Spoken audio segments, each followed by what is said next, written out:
Hello, everyone. This is John Mum with the Interstate Stream Commission. I'm going to give a few more minutes for people to hop on, and then we will start this presentation.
Hello, everyone. My name is John Mumman with the Interstate Stream Commission as a water planner.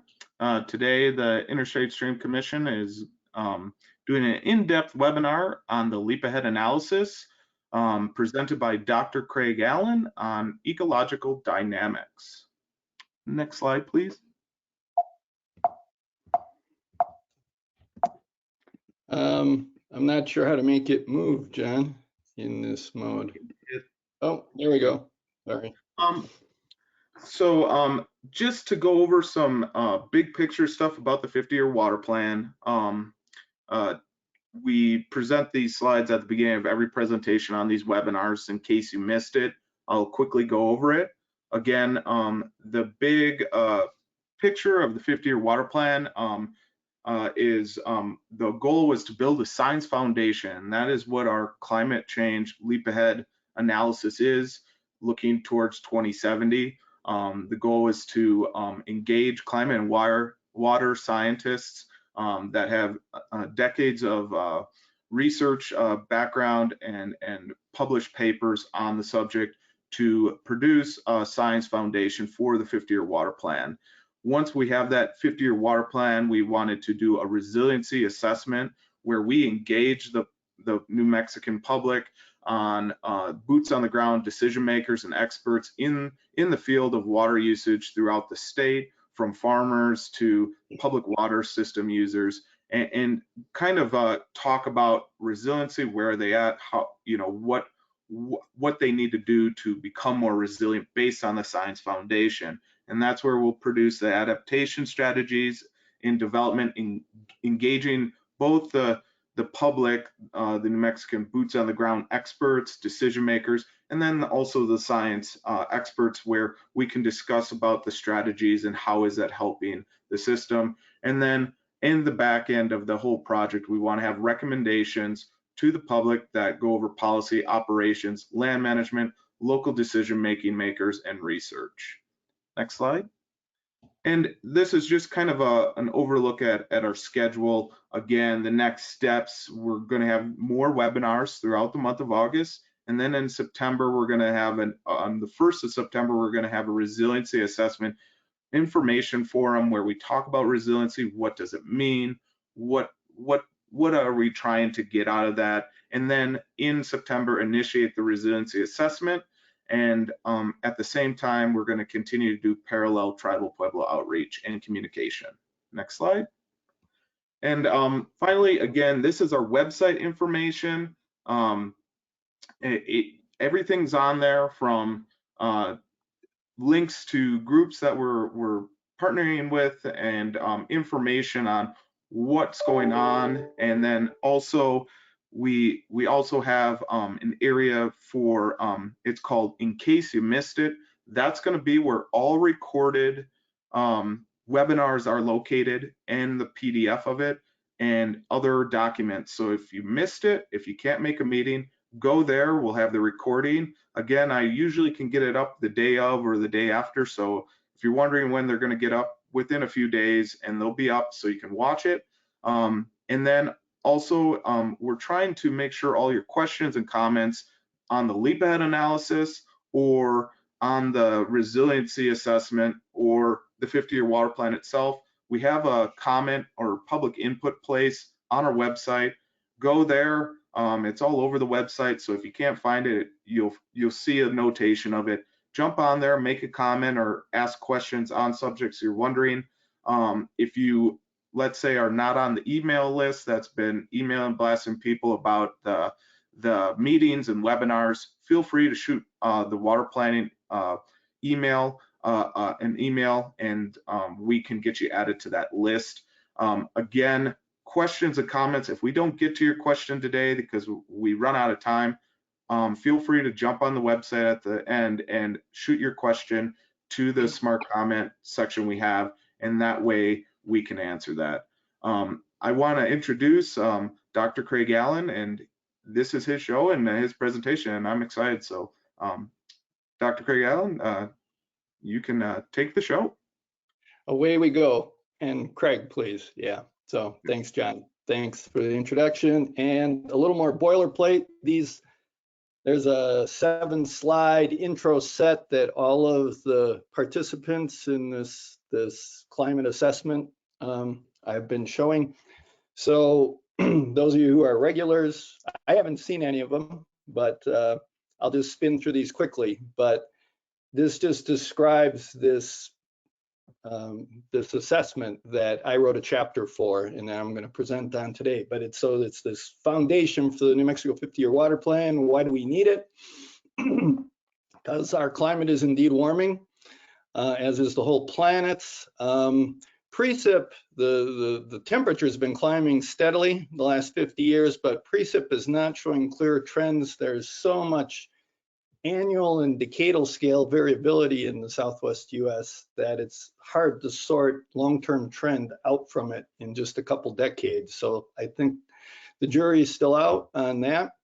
But what is clear is that it's been warming and is going to continue to warm. At least as long as we keep increasing greenhouse gases in the atmosphere the way we have been. So the projections really where we're headed, and it's going quicker than some people expected, but it's actually the models have gotten the temperature part pretty right on the last several decades. Climate change is affecting New Mexico's water resources in multiple ways, and indeed this whole assessment of the science, it's a synthesis. It's not new research. We're just synthesizing existing best scientific understanding over what we expect for the next 50 years in terms of affecting water resources in New Mexico. And you can see there's this long list of things. Other speakers have spoken about some of them. I will be focusing on vegetation and then a bit on how that links to changes in water resources. But yeah, there's this long litany of things that most water resource people are increasingly aware of.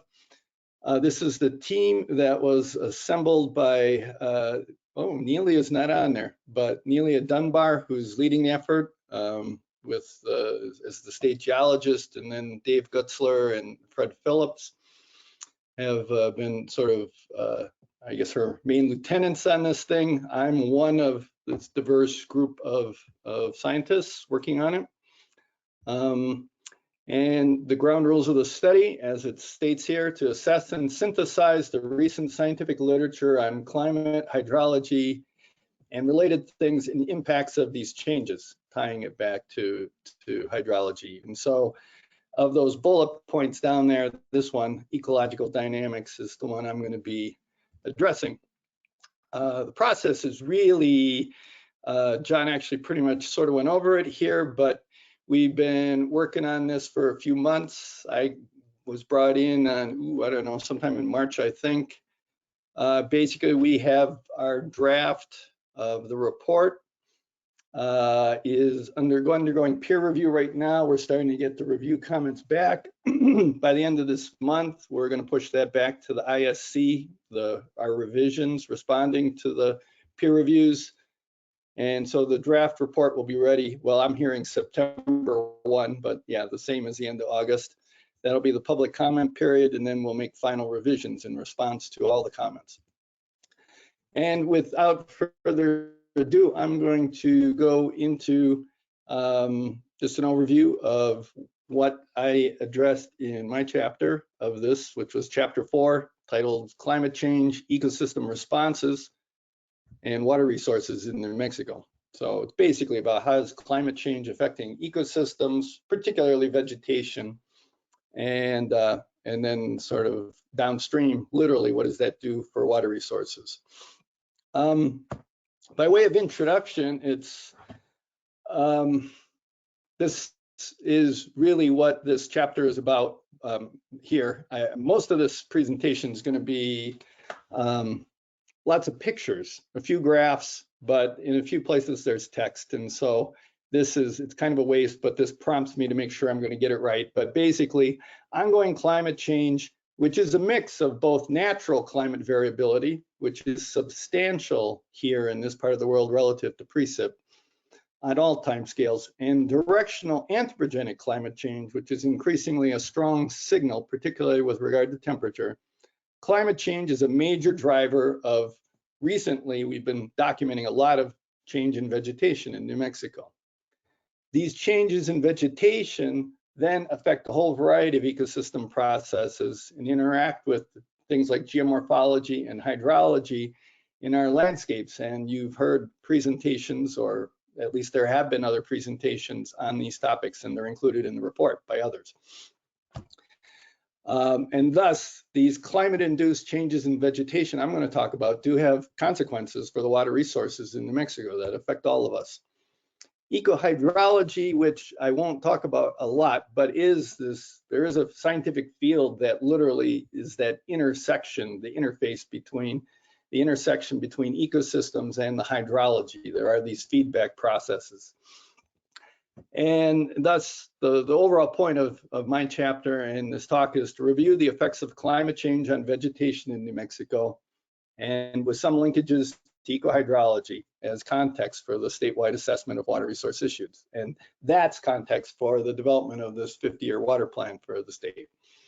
So into it here.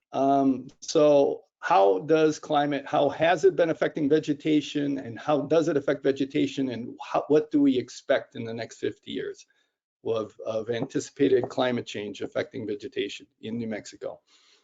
So this little rainbow graphic here is showing the primary limiting factor that affects the primary production, the ability of vegetation to grow. And globally, these three main factors: sunlight, places like the tropics, you see the Amazon basin, because the vegetation is so dense, it's shading itself and it's cloudy. Sunlight is limiting there because temperature and water are mostly not. In the polar regions, boreal regions, it's temperature, where it's cold much of the year. That limits how much vegetation can grow. But you can see in these red areas, it's water. And they're the drier parts of the world, unsurprisingly. And we're part of that. New Mexico vegetation is largely water limited, although like high subalpine, alpine meadows are certainly temperature limited much of the year.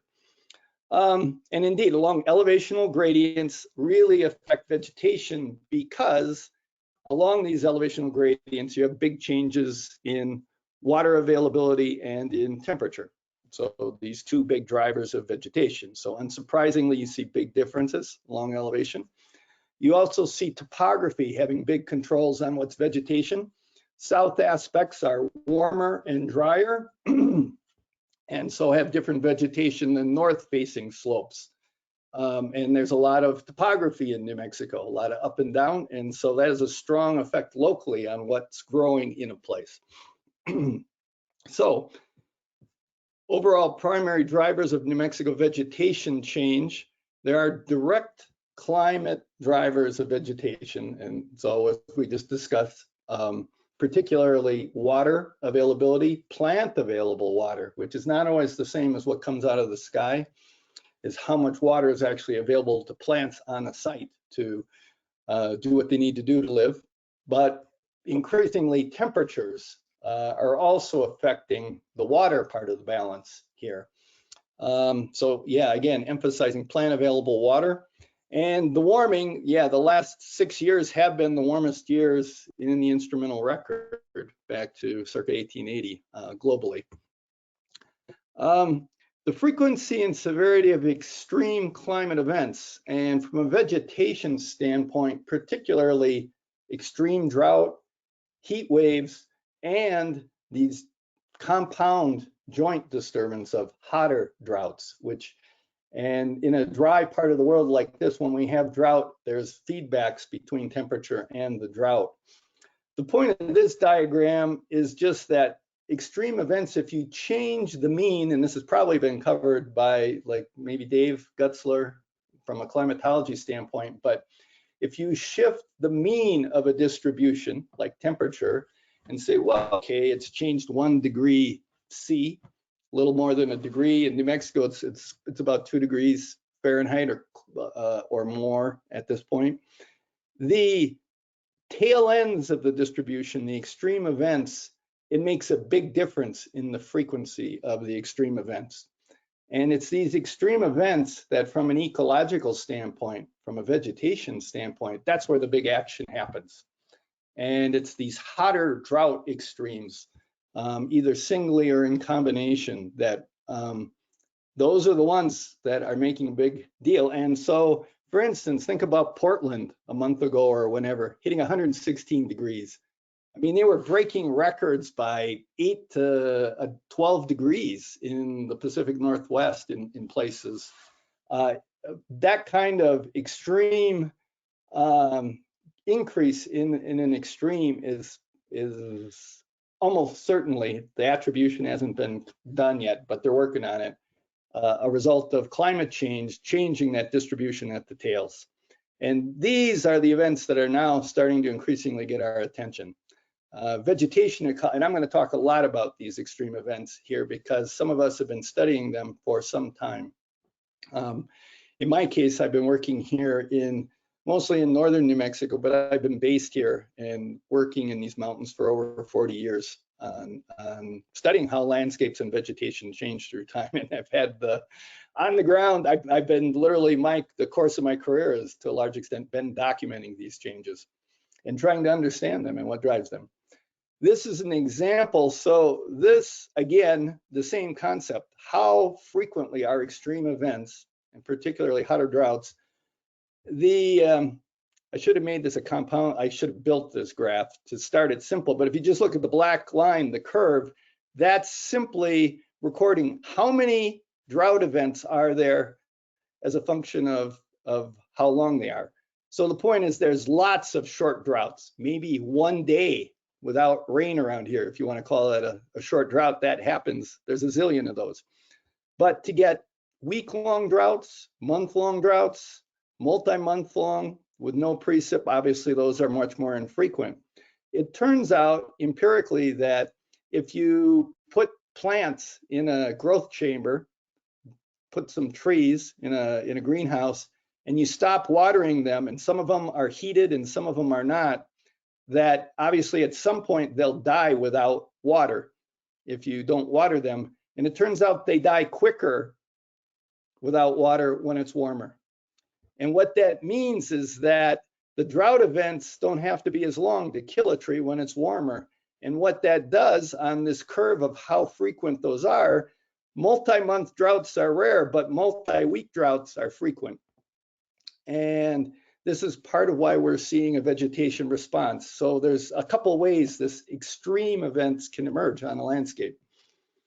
In general, if we look at drought stress through time, and say we're somewhere in the middle of this distribution time-wise. On the bottom, it's time, but there's a background increase because of warming in how severe drought stress is. So there's this background, but superimposed on that are these oscillations between less stressful and more stressful time periods. And what I'm going to tell you and show you is that it's these peaks. Which could be natural oscillations, although there is a sense, as we've just discussed, that warming is making the extremes more extreme as well.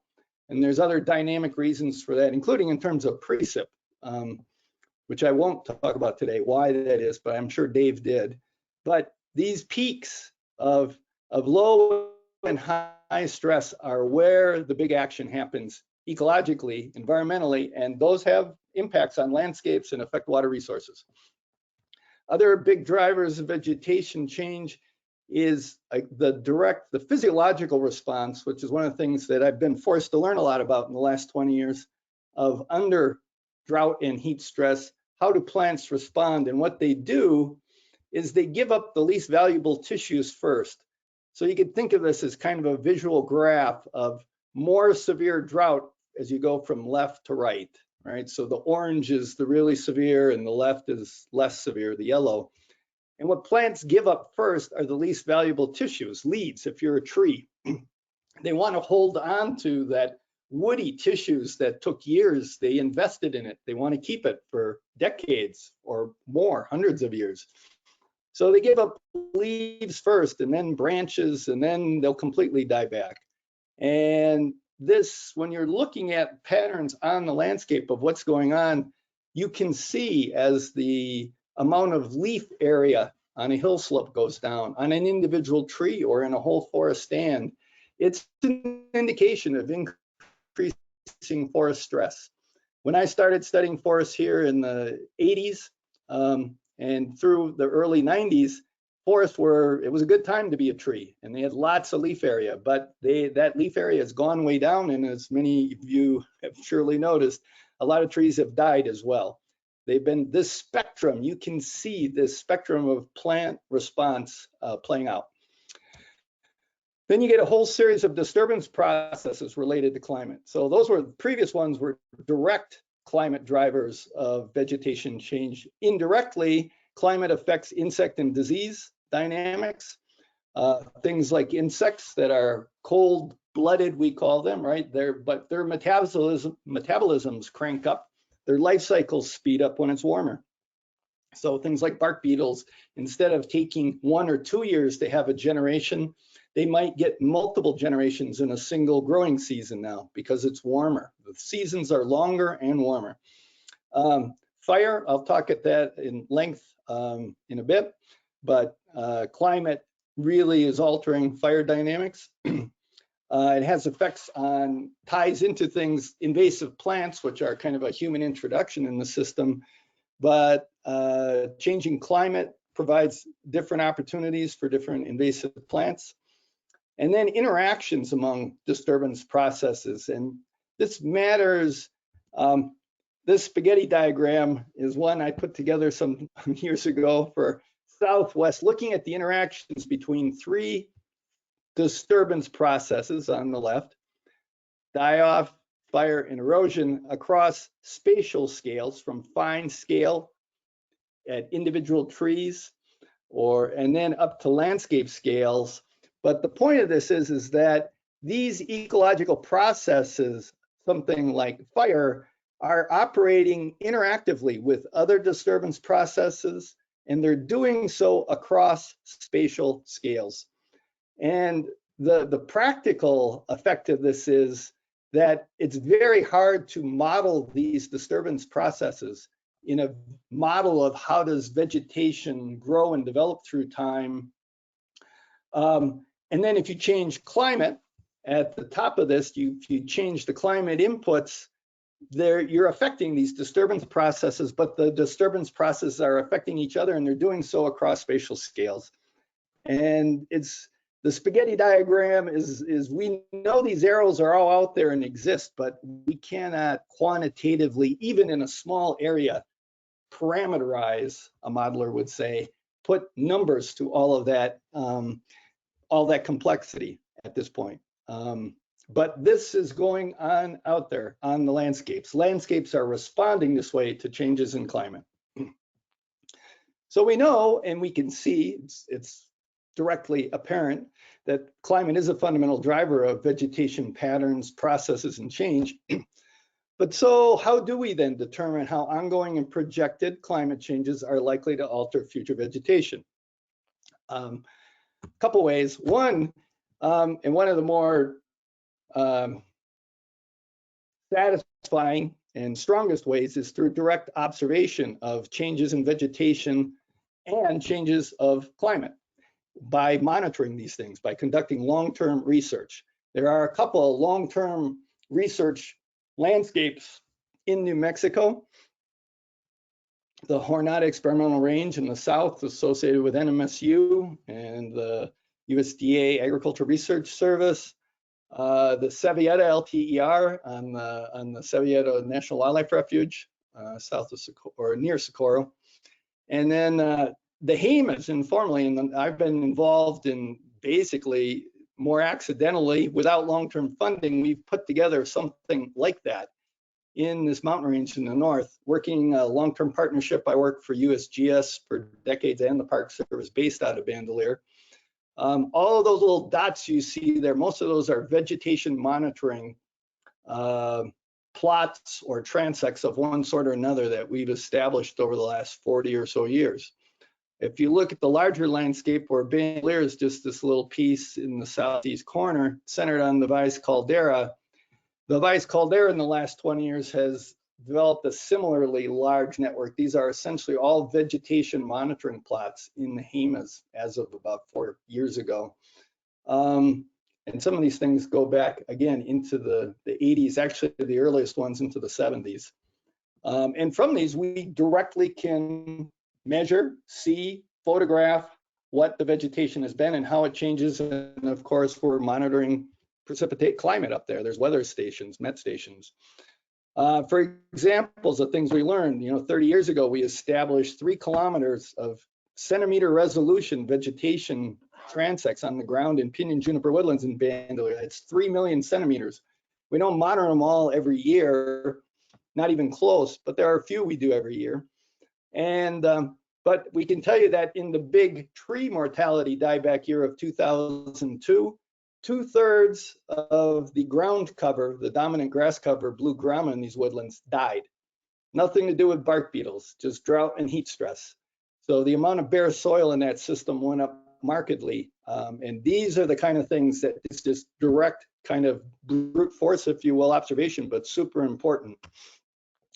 We measure, and the plant demography, if you think about human demography of a population of any biological organism, it's like births and deaths. Well, so we're measuring and growth, I guess. And so we measure the growth of trees, we measure the mortality of trees, and we also try to get the establishment. And all of these, birth, death, and growth, all of these are very sensitive to climate. And so by monitoring these demographic processes like a ponderosa pine seedling establishment after a fire, or in some cases it's not by seeds. This was 2 weeks after the Las Conchas fire went through this dome area, so-called dome area in the headwaters of Bandelier on Forest Service land. You'll see the same 2 snags. This is 2 years later. It's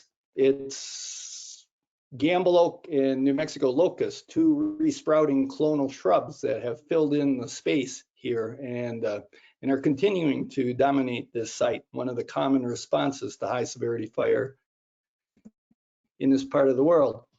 Similarly, down on the Jornada, down near Las Cruces, you have both measurement of, this is black grama, the graphic at the top, of the productivity of black grama per hectare.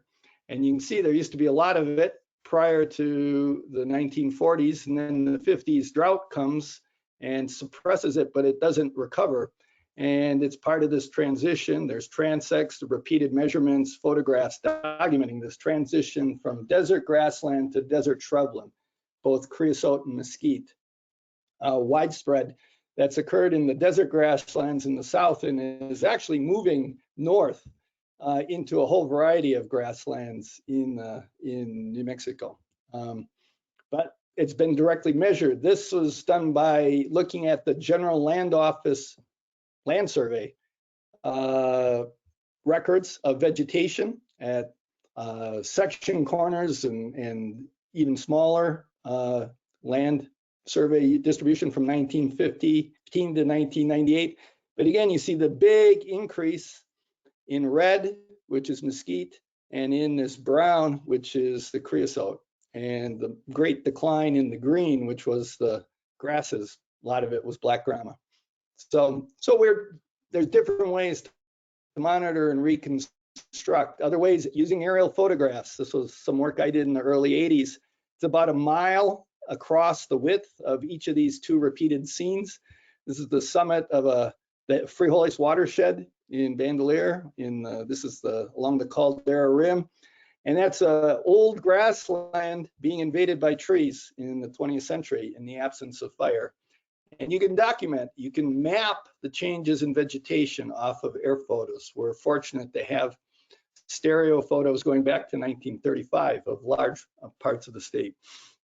You can use multiple lines of evidence, which I did again in the 80s, reconstructing ponderosa pine mortality in the east flank of the Jemez during the 1950s drought.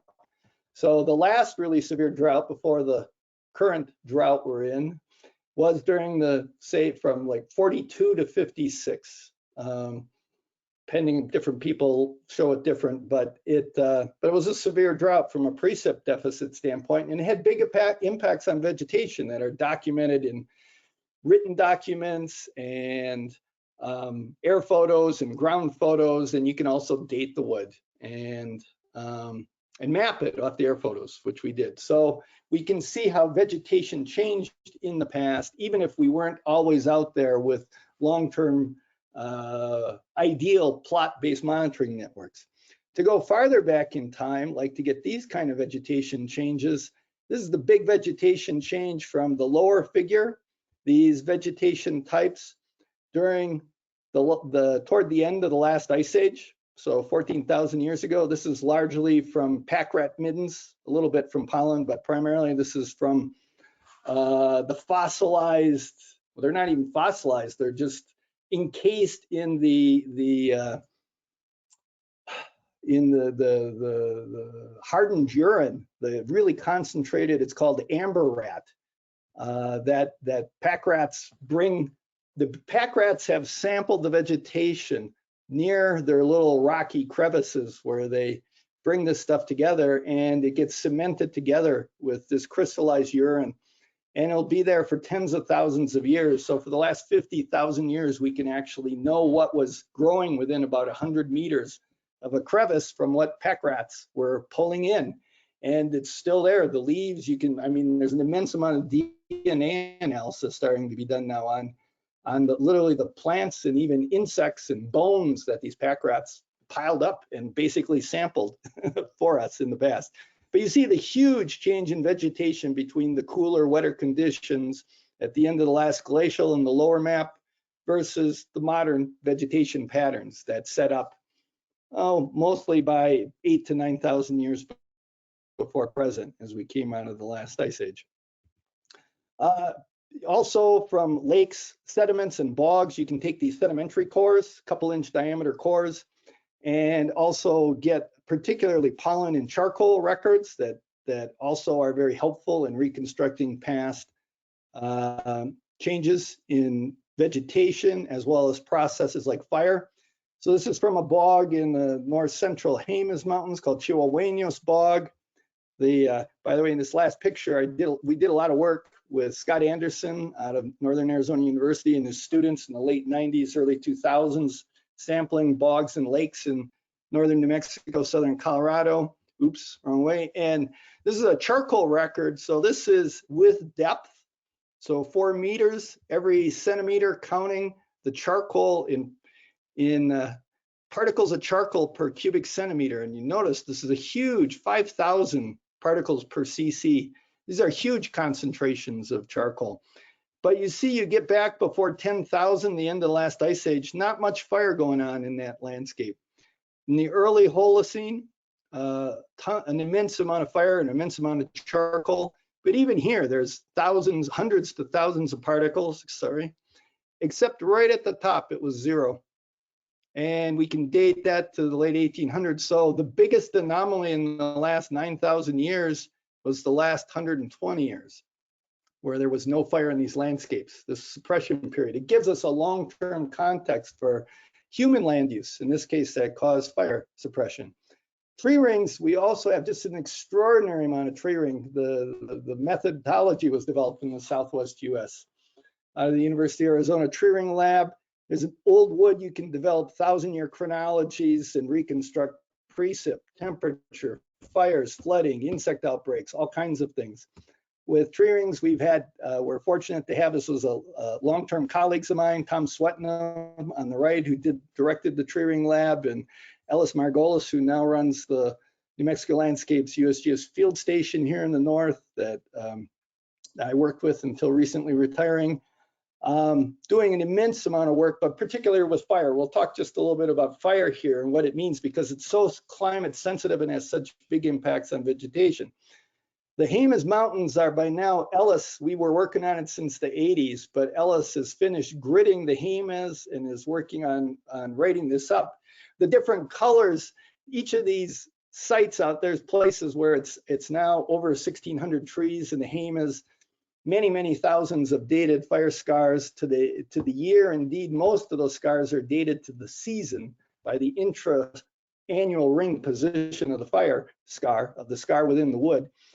And what you see, that's the footprint of the biggest modern fire in the Jemez, the 2011 Las Conchas, 156,000 acres. And right now, Ellis is in the process of, this is 1801, that's the same field of view, that mountain range. And all of those, the different colors are the seasonality, but every colored dot there was a tree that recorded fire in 1801. And it looks like every 20 years, there was on the order of a 500,000 acre fire in the Jemez.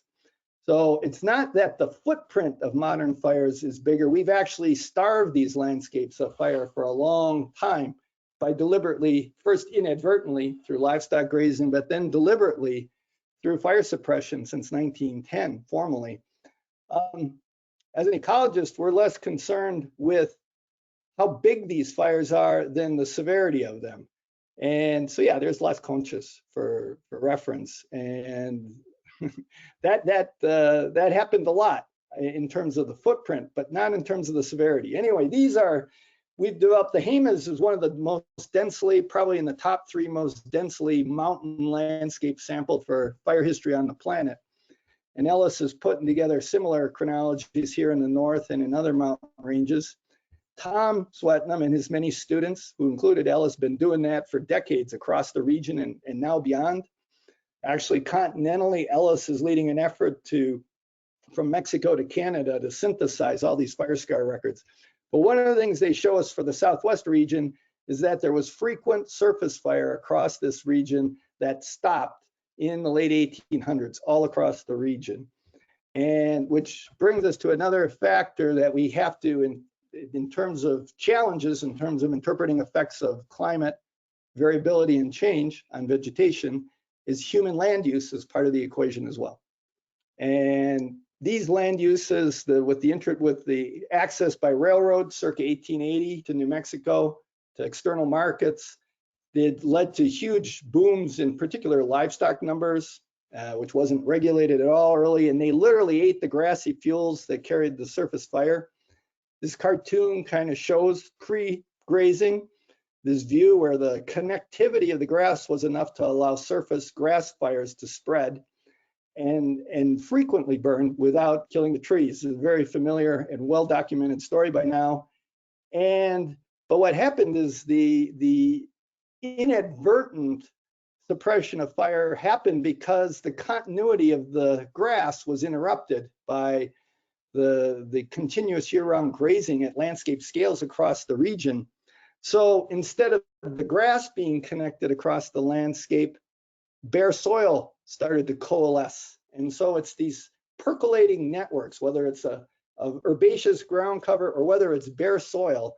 So in the drier parts of the ecosystems in New Mexico, much of New Mexico, most of New Mexico is in the zone that's very sensitive. This not only affected things like fire and basically de facto caused fire suppression. The fire patterns just collapsed in the late 1800s, several decades before active organized suppression. But the flip side of that is that the coalescence of the bare soil caused water to run off in very different ways. And instead of intersecting into live and dead grassy plant materials and infiltrating where it could then be available as plant available water, it concentrated, formed rills, arroyos, and runoff, and the whole dynamic of the water balance of these landscapes has changed, creating a feedback, not a positive one necessarily, but feedbacks with the vegetation, but also with water resources in the state. So the water resources of this state, especially in the drier parts, have changed a lot in the last 150 years. And this has been well studied in dry landscapes. This is from Australia, some colleagues there, putting together these same kind of highly functional landscapes, basically where functionality is defined as water and soil and nutrients not moving off site, but staying pretty close, versus if you reduce the veg cover and let the bare soil coalesce, the landscape starts to bleed water, nutrients, soil. And basically that's what desertification is about, in the sense of where anything that feeds back on that vegetation cover, which could be livestock grazing, but it can also be climate. And so climate is part of that as well. The warming climate is contributing to kind of classic desertification processes in arid and semi-arid grasslands in New Mexico. And it changes the dominance of the predominant processes with decreasing vegetation cover from biotic controls of erosion rate by having lots of grass and dead plant parts. Mulch, think of it as mulch, and we all know as gardeners what that does, the magic in terms of holding water and soil, versus abiotic, just the temperature and the precip is not moderated by the biotic component as much, and it changes these systems a lot. So, and now we got climate in the mix of that. Going back to fire, that initial collapse of the surface fire patterns in the late 1800s, which was then reinforced starting 1910 as an official policy decision to do fire suppression, that we have kept doubling down on, and almost feeling like of necessity so, because once we got into this catch-22, that is, the fuels got denser and thicker, the fires got more dangerous potentially, and so the imperative to try to suppress them is increased. But it's left us in this difficult place that the only wildfires almost that we let burn are the ones that we cannot control because they're burning in the most extreme fire weather conditions. They're burning in extreme fuels and extreme fire weather conditions, which means you get extreme fire behavior. And we have seen that transition occur with the transition to warmer, drier climate in the last 25 years in the Southwest. We were on the front lines of that. One of the first places that signal has emerged strongly. And this densification, this woodification of upland landscapes, that when I first was working in the 80s and early 90s, that's what we were focused on and documenting, is that, we're losing the grasslands, we're losing the shrublands, where the whole landscape's turning in uplands to conifers. Well, we're not worried about that anymore. Now we're wondering, the changes in climate and disturbance processes have become an existential threat to the continuance, to the existence of our historical conifer forests in the uplands in the Southwest. And again, I'm going to focus here further on these temperature-related forest disturbances, because this is the part we have most confidence in, because of these historical observations and our documents, just our direct observations the last 40 years. We can see how strongly temperature, increasingly the signal of temperature in these processes. So direct physiological drought stress die-off of plants, it just exceeds their ability. It's too hot and dry. The tree-killing insects are amplifying that, taking advantage of it, although the warming is, again, amplifying the life cycles, speeding up of some of these insects. And then fire. These are the big ones in New Mexico, but there are others. Globally, some of these others are more important in other places, and they're also temperature sensitive. But here it became very apparent since really the the spring of 96, that dry winter of 96 is where fire behavior really started to change. The tree die-off and insect outbreaks really ramped up in the earliest 2000s, particularly 2002 was a real wake-up call for that in the Southwest. But we've been seeing these, but they emerged as these nonlinear threshold transition to different behavior of the system.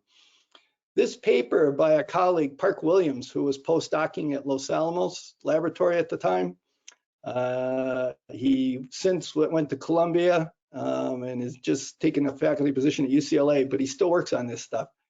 The title of the article, "Temperature is a Potent Driver of Regional Forest Drought Stress and Tree Mortality."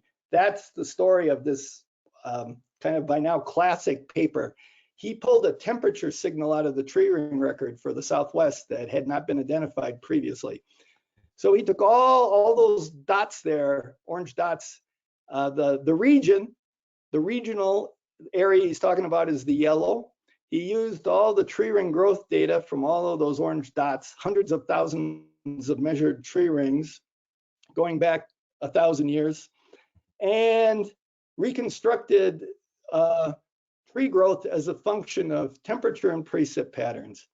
And what he found, actually, I'm going to come back to that one, but that there is his calibration period that overlaps with the instrumental record of regional tree growth. So this is averaged mean tree growth, with 1 being the average value. So above that horizontal line is better than average growth, and below was less than average growth.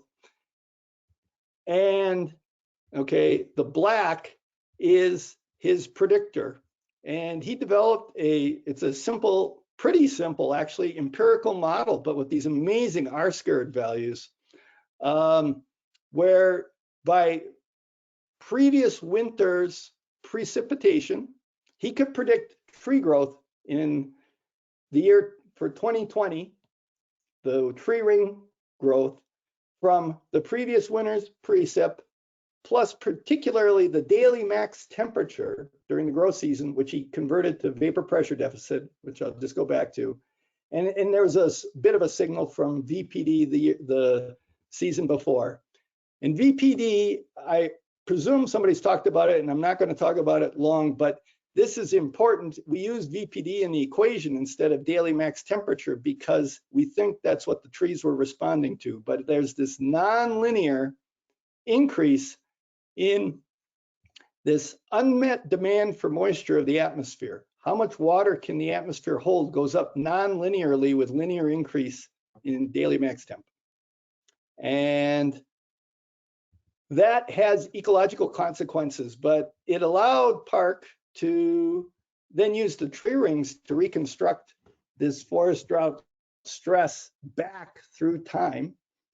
And this is what you're looking at, is a 1,000-year record of forest growth and forest drought stress from tree rings across this well-sampled tree ring, well-sampled Southwest region, where the red is the mean, a 5-year running average, a smooth. The little gray lines are the individual years. And what you see, the key message here is that basically precip, historically, is highly variable at all time scales across this region and in any local place. So it's wet and it's dry and it's wet and it's dry and it's wet and it's dry. Here's a few of the big droughts. There's the 1950s. This was the late 1500s mega drought, the late 1200s that drove the ancestral Pueblans out of the Four Corners region and actually into here in north central New Mexico. Many of them moved. This minus 1.5, this forest drought stress index, FDSI, that's a bit of an arbitrary line, suggestive of what it takes to kill a tree. When you get down, we know the 50s drought killed some trees. So we think you get down there that year to the point that naturally that's a stressful enough level to kill trees. And then here's 2002. So this record goes through 2007. And there's 2002. And if you look at that, there's no year as severe as 2002. And we don't think it's because it's drier than all of these horrible years with no good years in the late 1500s. It's because it was warmer and drier. This is that effect of the temperature. This is the temperature signal Park found. And it turns out this is a global signal. This paper was seminal because this actually applies in the Amazon as well as in Arizona. And so this is 2002, the drought monitor, and you see this exceptional drought centered on the Four Corners. Well, what did that look like on the ground? And it looked like this on my home landscape in the east flank of the Jemez. Those are piñons dying at the foot of the road going up to Los Alamos on these mesas. 18 months later, after the needles drop, the green out there are the junipers, the one-seed junipers that are still left on that site. But this wasn't just in piñon or ponderosa pine, it was all up and down the elevational gradient, and it was also shrubs. And as I mentioned previously, it also killed 2/3 of the blue grama grass cover in our mesas in this part of the world. This went on regionally, and it also was associated with ramp ups in fire activity. So we have both of these disturbances starting to really build at that point.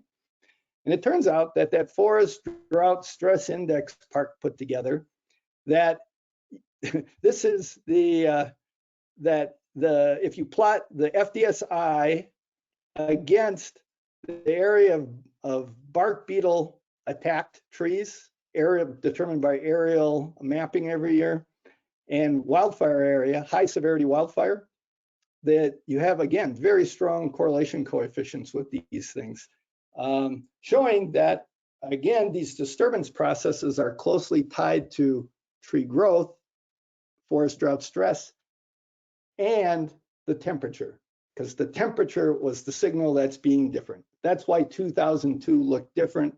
That's why it had such a big impact, because the warming was starting to be felt. By the period from basically from 96 to 2011, 2012, it had caused high levels of mortality in 20% of the forests and woodlands in the region. We're also seeing new insect outbreak dynamics. This is up in the Santa Fe watershed. 40% of the city's municipal water drinking supply comes out of this watershed. And this is in the wilderness part, the uppermost part. And there's this little caterpillar from a little brown moth that in the wintertime is active, this caterpillar, and it defoliates, it chews on the needles of Douglas fir and spruce trees. This insect, there was an outbreak here recently associated with warmer winters. This is the first record of this even being present in northern New Mexico. There was a record like 25 years ago of an outbreak in southern New Mexico. But presumably the warming of winters has allowed this organism to, it's a native insect, but to move north. But these are the kinds of things that, as ecologists really are getting attention, new dynamics on these landscapes. The bark beetle outbreaks that have been big news here, well, turns out they're all across Western North America, tens of millions of hectares, different species. Other places, California has really taken it hard in recent years, which has contributed to their high severity, the fuel loadings that have been burning. Here we'll see, again, this is since 96, starting in 96, these are fires on the east flank of the Jemez, where the darker colors are the higher severity patches of fire. Basically gutted the forests on the east flank. If you just mask out and look at the tree killing fire, these orange patches, you can see that pretty much it's taken out the conifer forests on the whole east flank of the Jemez, this high severity fire, which again, a combination of the changes in the fuels because of historic fire suppression, and now changes in fire behavior with more severe fire weather, particularly the warming and longer fire seasons. So we're getting these huge, severely burned patches of forest, and they're not going to come back as conifer forest. It's pretty clear about that. Many people have been studying that in the last decade. Just last year, 2019, 2020, unprecedented fire activity up the West Coast. California, 4 million acres burned last year, including crazy fire. 10 to 14% of all wild giant sequoias, mature sequoias, 4-foot diameter and greater, died. We didn't think you could kill these things with crown fire, other than incidentally. Well, we know different now after last year. Again, it's the buildup of these understory small, a lot of it's white fir, incense cedar that made that possible, that severity, but it's happening. 1,000-year-old trees going up right in front of our eyes. This is actually not news that the warming, it's not new news. I mean, this is 15 years ago, this article, another classic that showing how warming is making winter shorter, spring and fall extending longer and into the winter season, and the relationship of temperatures to acres burned, acres high severity, fire season. There's just more and more documentation of that all the time. It's the extreme drought and heat that enabled the record-setting fire year last season in Western US, where we had over 10 million acres burned last year. It's clearly a climate signal associated with the warming. We're seeing forests that like last fall, think we're burning in October into November, the subalpine forests in Colorado burning with these amazing 250,000 acre fires up there that it's the warming that's enabling the fuels and the fire behavior to happen at that time of year. Huge impacts on vegetation and many still to be documented effects on runoff processes, how that will be affecting water balance there at the headwaters of the Colorado and into the Rio Grande watersheds. And again, this was 2 months ago. Our situation has eased somewhat because of a decent monsoon this year, but that red looks like that's still across the West, and we're getting, it looks like a replay for places like California and Oregon of last year's unprecedented year. But it isn't just here. I would like to emphasize that part of why we're able to speak strongly of New Mexico is not only the work that we've done, many people have done here and elsewhere in Western North America, but it's all over the planet. The same signals are emerging. Unprecedented fire activity in the Amazon and the Grand Pantanal, world's biggest tropical wetland. Unprecedented fire activity in Siberian global forests last summer season. Unprecedented fire activity on the Australian continent in their black summer of 1920. Yeah, just, and what was behind that? 2019 was Australia's hottest year and its driest year continentally. That's what's driving it. That's the signal that we're seeing, is that droughts, the dry part of it, there's always droughts happen even in the Amazon. They're not the same as a drought in Arizona, but what's different now is they're warmer, and that warming is affecting the water balance, which is affecting how plants grow, how they die, and these disturbance processes, which leads to this kind of, snarky humor about, because Australia is the world's biggest exporter of coal, okay, as part of why this bites a little bit as a political cartoon, but how's the canary in the coal mine doing? And the little guy down there says, yeah, it's done. Yeah, well done. But we knew this actually some time ago. If you look at the data on this cartoon, that's Albuquerque Journal, Trevor. Some of you may remember 2002, right? That sort of like, this seemed like new behavior at the time, starting in 96 and these big fire years, 2000, 2002, 96. We were like, ooh, is something changing here in this region? And it turns out, yes, it emerged here early in part. It could well be this natural variability, something the oscillations in the Pacific Decadal Oscillation have predisposed us to more La Niñas in the last 20 years. And so this paper in Science a year ago, actually led by Park Williams and a number of co-authors, officially declared the Western North America and the Southwest in mega drought. And at that point, going back 1,200 years, said after the late 1500s, we were in the second worst one. I was on the phone with Park yesterday about something else, and he said he is just finishing the analysis, waiting for August to end. But if you, that 2020 paper was through 2018, data through 2018, and it's looking at soil drought, the top 2 meters of soil, a modeled soil drought metric, and he's updating that through this season in real time. And of course, there's 2 weeks to go yet, 3 weeks, but we will now exceed the late 1500s, Western North America. This mega drought in the West actually looks worse in these tree ring developed models than any drought in the last 1,200 years now. So, and what's behind it is, as the title of this science article says, the large contribution from anthropogenic warming. The warming is what's making it different. The warming is what's making it different. They detail how different it is, how it would have been different if it wasn't warmer.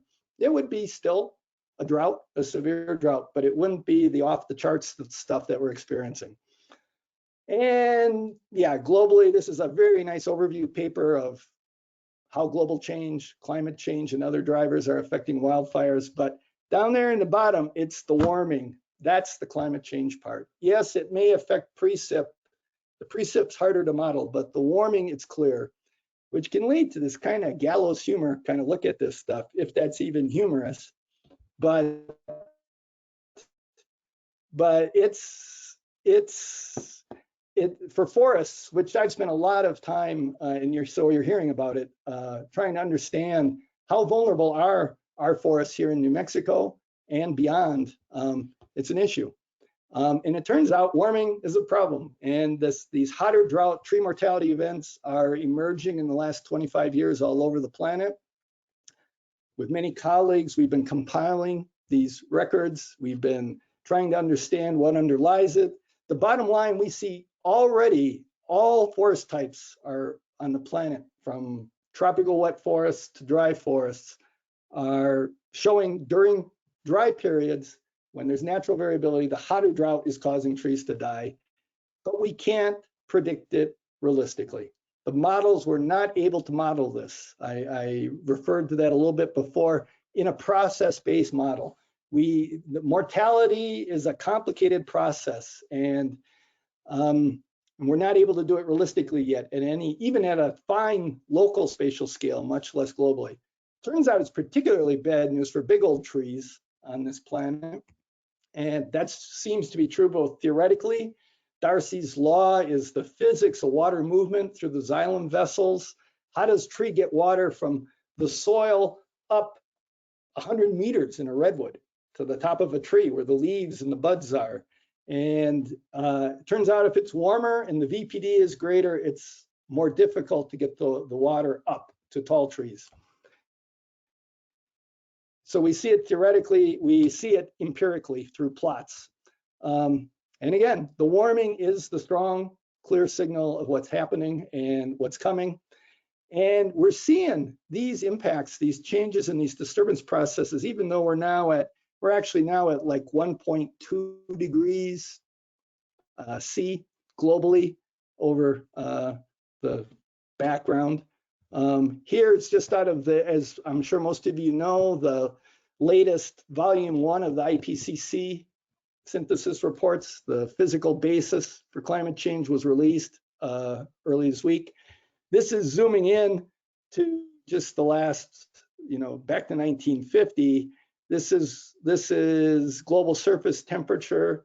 Here's where we are today, and these are the trajectories depending upon the emissions, but we're still running along the high emission scenarios, and thus all the public conversation about how do we get off that? How do we change this curve? How do we do business differently from an energy standpoint?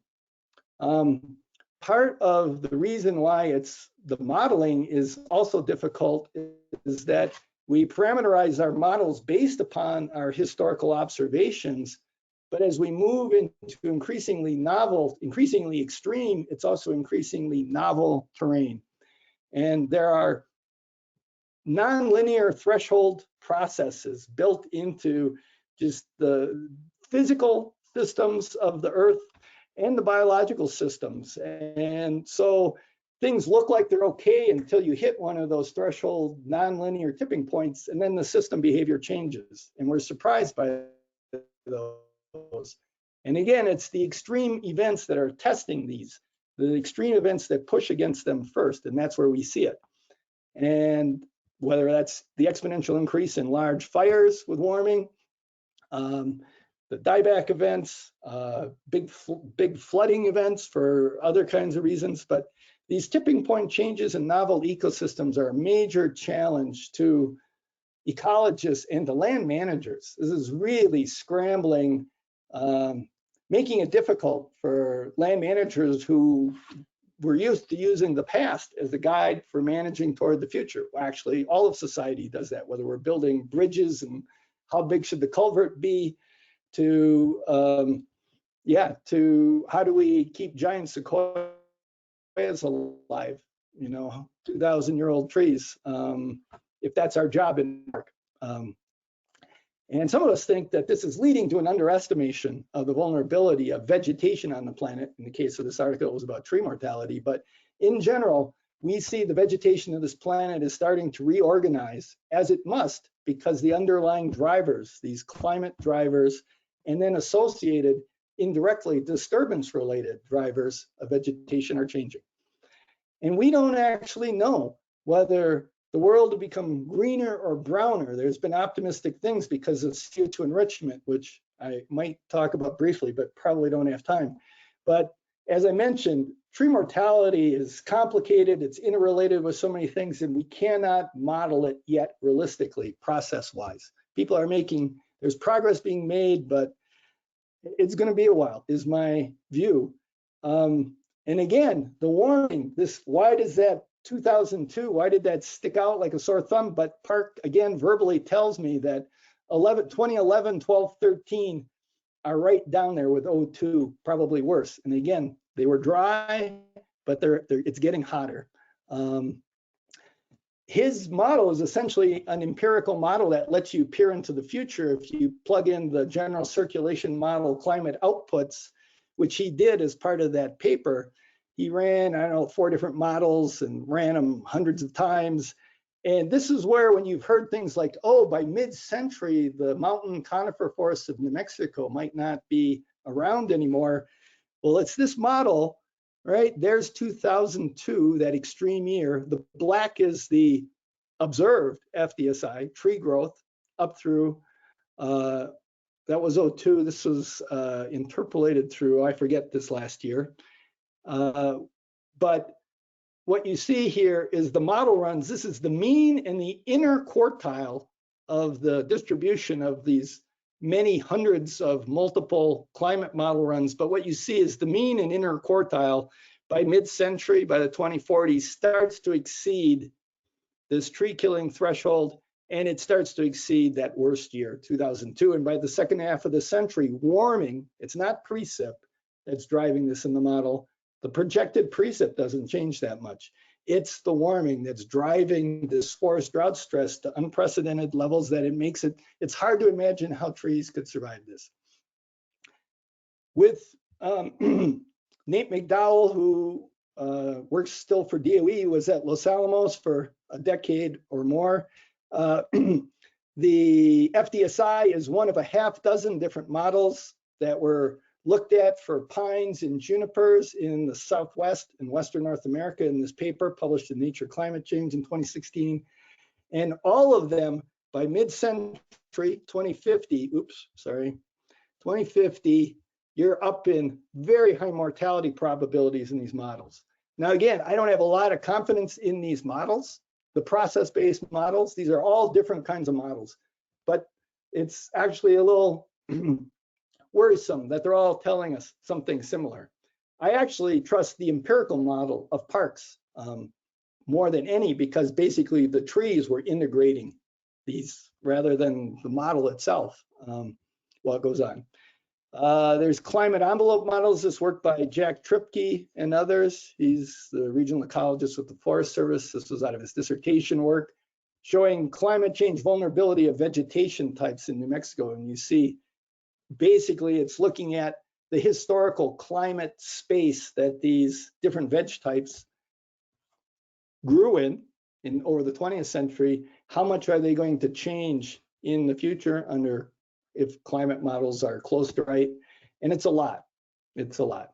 And they actually show the higher elevations as being more resilient in many cases. And because this doesn't incorporate disturbance processes, it might actually be the inverse of that, because the high severity fires are more severe up where there's more fuel up high. And again, globally, these things, temperature, where is the temperature tipping point of the terrestrial biosphere? What would a temperature tipping point be? It would be the point at which some ecosystems, it's too hot for photosynthesis to be carried out well by the plants, the biochemistry of photosynthesis. And it turns out there's a fair number of places that's a concern. And again, we're looking at mid-century kind of next couple of decades that we might actually be hitting such a thing. Here's an empirical approach. This is a colleague that I'm part of this effort, but we are trying to answer that question empirically by looking where trees have died on planet Earth and seeing where those observed thresholds are, and then projecting it to the future, how frequently will those occur? And it's unsurprisingly not good news. Anyway, lots of global scale look at forests in drought, but you could change that from forests to grasslands, savannas, whatever. Vegetation in drought, it's being affected. We notice it more when it's trees in some ways. In terms of trees, what does it mean globally? That forests are going to become shorter because they can't get water up to as high anymore in a hotter world. So the tops, they will die back from the top and outside in. They will become younger, more disturbance processes. There will be changes in dominant species composition. So there'll be forests out there, but they won't be as productive overall and nor as large as they were. So what do we predict, kind of bringing this to a close for New Mexico veg conditions 50 years out? Vegetation will be transformed increasingly along elevational and topographic gradients as plant species in general shift upslope and poleward as they must as the climate becomes warmer. We expect less total forest area, more shrublands and grasslands. We expect a lot of areas that have been dominated historically by conifer forests to be dominated by woody resprouting shrubs. Old trees will be increasingly just left in favorable relic refugia sites, places where topographically they can be favored. And there will just be a lot more early successional forests. When an ecologist uses the word weed, we mean early successional, things that come in after disturbance. So aspen is an early successional, so it's weedier than, say, the Engelmann spruce, which ultimately can dominate the site. And in drier grasslands, and including not as much work in the extensive plains in the northeast and east of New Mexico, but you see evidence, just me driving through, I can see mesquite moving in. You can see these shrubs starting to come into these places, but certainly the desert grasslands, this transition's been underway for over a century and expected to continue. How will this affect the linkages with hydrology? Decreasing vegetation cover on a lot of semi-arid sites, we would expect increased evaporation, drier soils, decreased transpiration, which could lead to actually even warmer temperatures with feedback because transpiration helps cool at the ground level. So there could be regional warming and aridification associated with reduced veg cover. Big effects on snowpack and snowmelt. Others have talked about this, but this is a huge area where more work's needed. Fire-driven changes in watershed runoff and erosion. I think you've heard her talk about this already, but they're covered certainly by Ann and others, and Tillery.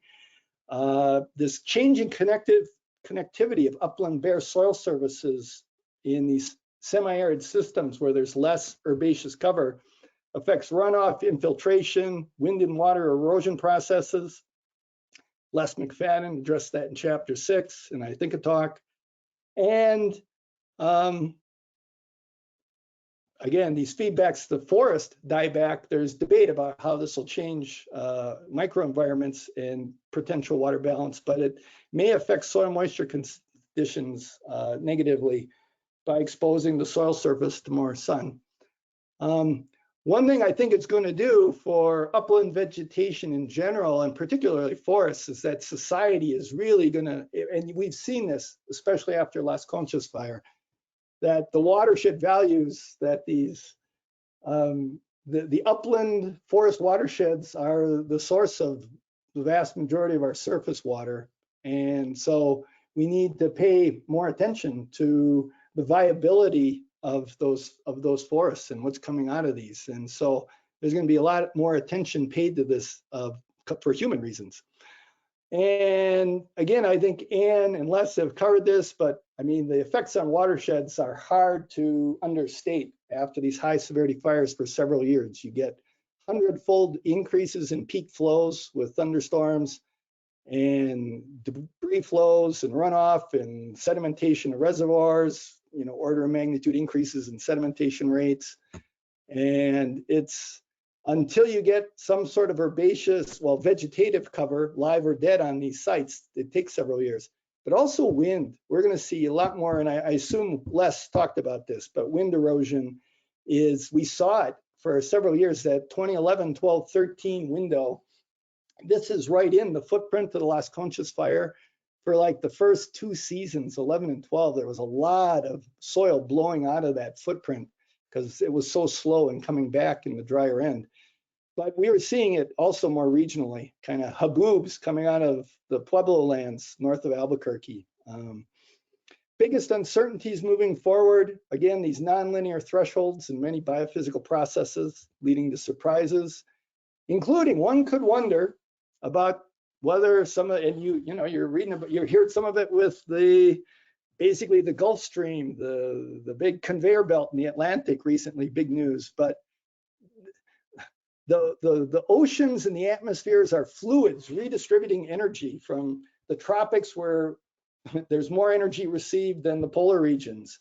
And things like the jet stream, our prevailing westerly winds, all of these things, these ocean and atmospheric currents, there's, in my mind, no reason to believe they're going to stay the same and if moving forward. And super dynamic in real time, always changing, but they will definitely have feedbacks to Southwest climate we can't really foresee yet. Can't really talk about this, we need to finish, but CO2 fertilization, it's true what you hear that, CO2 is plant food and there's some benefits for plant growth to increase CO2. As the concentration of CO2 in the atmosphere goes up, the plants don't have to keep their little pores on their leaf surface called stomata. They don't have to keep them open as long to get the CO2 in that they need for photosynthesis. And those same stomata is where transpiration, the water molecules coming out, go. So they don't lose as much they don't lose as many molecules of water per molecule of CO2 they take in. But when it's dry enough that the plants have to close the stomata to avoid desiccation, doesn't matter what the CO2 concentration of the atmosphere is, the plants start to carbon starve. They can't do photosynthesis when they can't open their stomata because of water stress. And so there's this tension, and this tension is really shown in the models. And it really depends on how you dial CO2 fertilization in the models, whether the world gets greener or browner quickly. Lots of questions about how adaptive at all kinds of things, whether genetically or morphologically, can plants be at multiple spatial scales. Again, everywhere on the planet, partly from humans, we're still moving all kinds of invasive, non-native things that often become invasive. But also, people will be engineering stuff soon. Some of this stuff is starting to spread in these systems. One of the uncertainties, are we due for a wetter, cooler, wetter window, a PDO window of better El Ninos, or is the ocean not going to behave the same as it has in the recent past? And if we get them, will we use them well from a land management standpoint? And indeed, I would expand that beyond forest management, forest and range management. How do we manage our watersheds, our lands, our uplands? How much investment, how much are we able to put into it? How thoughtful are we doing it? But a big question is a big uncertainty is we don't know. These are novel levels of disturbance and vegetation change that are occurring in the last 20 years. And we literally don't know what's coming next on some of these sites. It's uncharted territory. This diagram is just some hypotheses that were developed for Bandelier for a proposal of PJ woodland responses to extreme wildfire and extreme die-off and combinations thereof. And we don't know. We were proposing to basically try to learn more about that. So in closing, as large portions of the world rapidly move beyond the experience we have of the historical range of variability, that's the space that plants, ecosystems have operated in for a long time, that have determined what's dominant, but it's also the space as societies that we've developed our institutions, including how we manage water in. But it's less certain in the future range of variability. We know some ways it's changing, and we're increasingly going to need to anticipate, adapt to, and begin managing for it. And we should continue to expect surprises because there's lots of societal learning and an adaptation to do moving forward. We need high quality public conversations, so I applaud the efforts here in this, 50-year water management plan of the state, of the ISC, to try to have those conversations, try to assemble as good of information as we have, and as we plan moving forward. And with that, I close. So thank you. Thank So you take so it away, much. John. Thank you so much for the presentation. This was amazing. Thank you for all this information. I do have a few questions for you. Here's the first one. It's, hi Craig, thanks for your presentation. This is Sarah Hurteau with the Nature Conservancy. I would like to go back to the idea of desertification and how the change in vegetation has shifted how runoff and water is moving through the system. Can you talk a little more about what you think this will do to our in-stream flows? Can restoration and reshaping the eco-hydrological flows slow or mitigate some of these impacts to our aquatic and riparian ecosystems? It's a great question. And in the drier part of the state, I think it's a huge open research question. So because there are the arrows go in more than one direction there. And so I can't give a quick thumbnail response to that. And I would say a lot of that is a really important area for ongoing future work to determine whether we can really affect surface flows and water supply and in-stream flow and all the things we would like to have. We know that in forests, in the upland, higher elevation mountain forests, we know that it makes a difference, even though there's a lot of learning yet. But how we manage the forests does and will have ongoing effects on our water supply. But I think in the semi-arid systems, the historical kind of wisdom on that, or observational, was that you couldn't, that evapotranspiration, the ET part of the budget, was too big, that you really couldn't get much more surface runoff or recharge. But there are runoff and recharge arrows in there that are affected by land cover. But they might be overwhelmed by things like by warming and the increased VPD. So we need to know more. Thank you. Here's your next question. Do you think forest restoration efforts will help create more resilient forests? Yes, I hope so. But there's I could not stress more the urgency. We've these forests are in the process of resetting, under our noses, and it's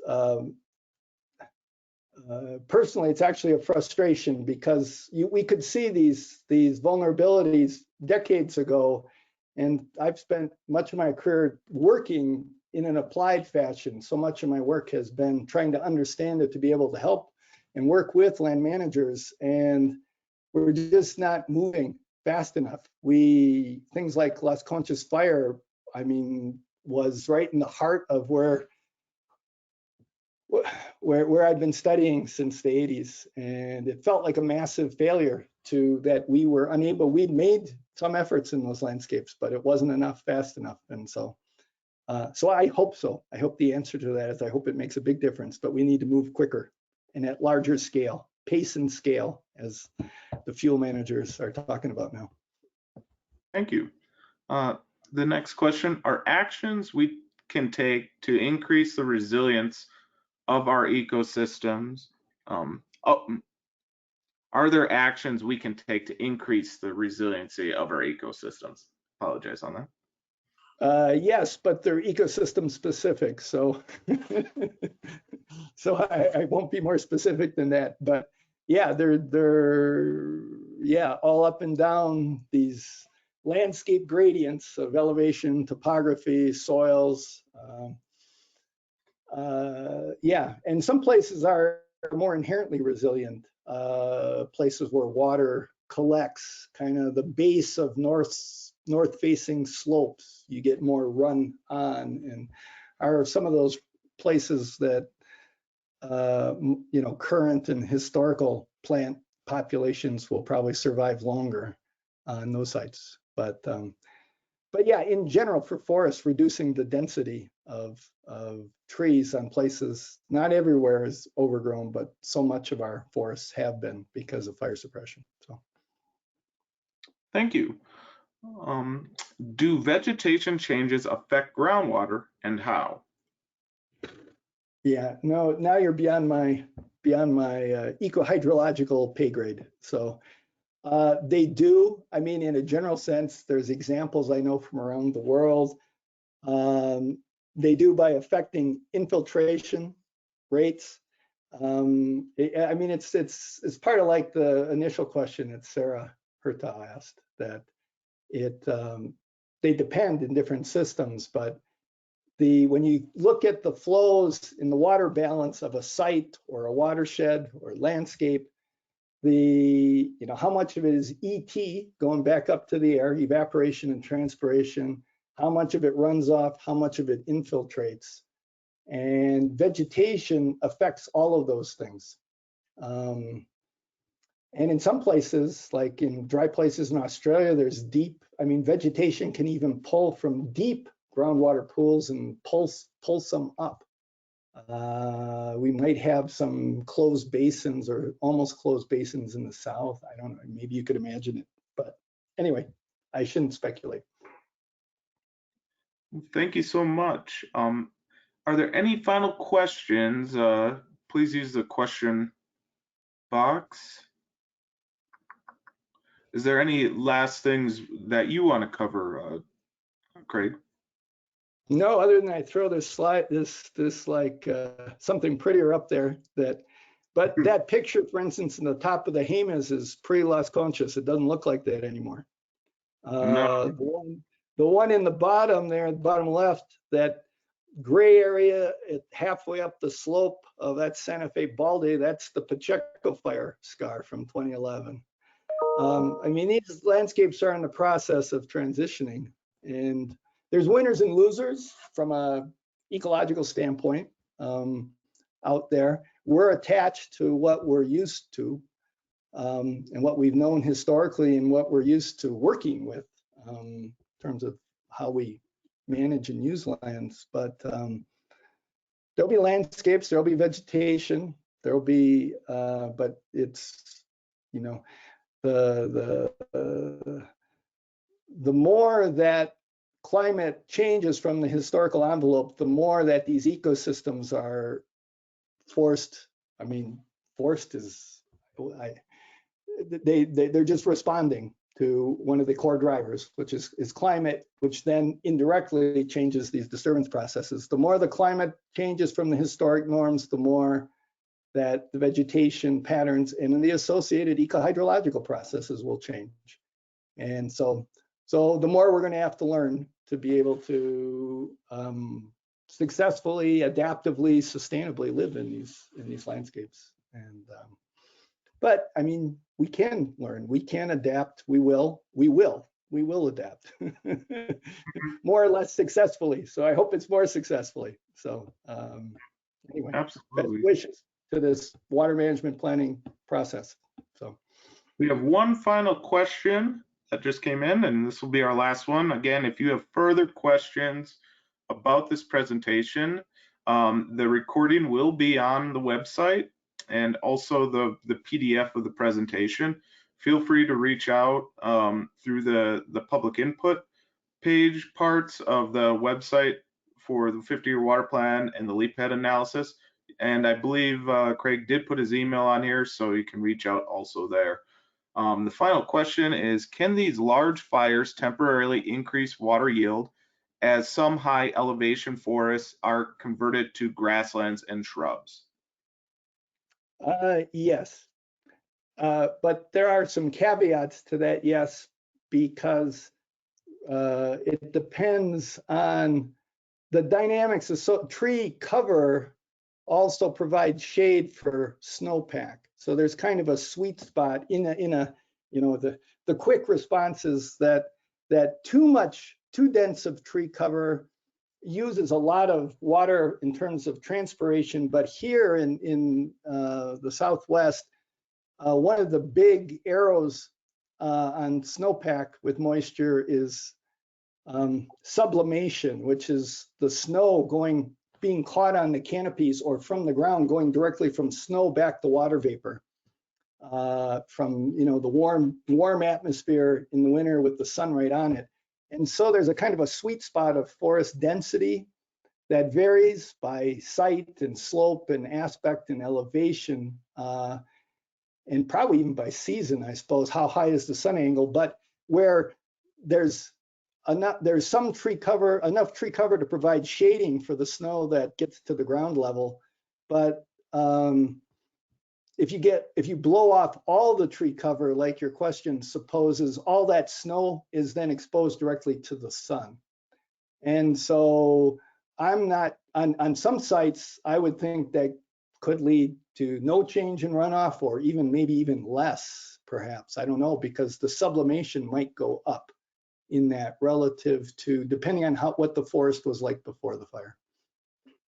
And they ask grasslands and shrubs. I think. Yeah, shrubs. Yeah, I don't know. I mean, it's true. Shrubs might do something. It's a great question. I haven't seen that looked at relative to shrubs. I've seen it looked at relative to conifer forests. People have looked at that question. All right. Well, thank you so much. This is a great presentation, and the information was vast. I really thank you for taking your time to give this presentation and also helping out on the leap ahead analysis.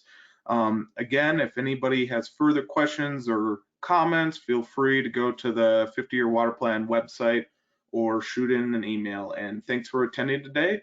Our next in-depth presentation is next Tuesday at 2 p.m. And I will see you guys all there. Thank you so much for attending. Yeah. Thanks, John. Thank you.